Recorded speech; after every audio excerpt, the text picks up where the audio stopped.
Gusto mo bang malaman kung paano magbenta kahit 0 followers ka? Karamihan kasi puro hype, pero kulang naman sa credibility. Tandaan mo, people buy from people they trust. Kaya step 1, gumawa ka ng content na nagpapakita ng expertise mo. For example, kung nagbebenta ka ng fitness coaching, don't just post flex pics. Educate them.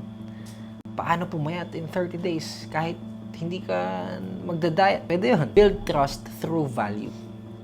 Step 2, consistency is key kapag dating sa content creation. Kung ngayon lang nila makikita yung page mo, ano ang impression nila? Don't let random posts define you. Plan your content to position yourself as the go-to expert. Dapat lahat ng posts intentional. Number 2, master one platform first. Huwag kang sabog.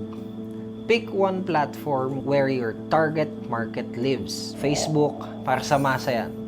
Instagram, para sa premium brands. TikTok, if you want to scale fast. Kasi nandyan halos lahat. So, my tip is focus on one platform, then master it, then scale.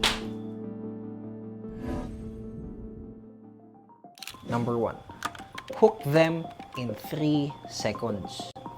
Ang dami mong kompetensya online. So, paano ka mapapansin? Sige nga. Ngayon, gamitin mo ang 3-second rule. Kailangan napapansin ka nila within just 3 seconds of watching your video. For example, start your videos with a bold question. Gusto mo bang malaman kung paano magbenta kahit 0 followers ka? Papatigil sila ngayon. That's curiosity marketing. Kung hindi catchy ang simula, well, magsa-scroll lang sila.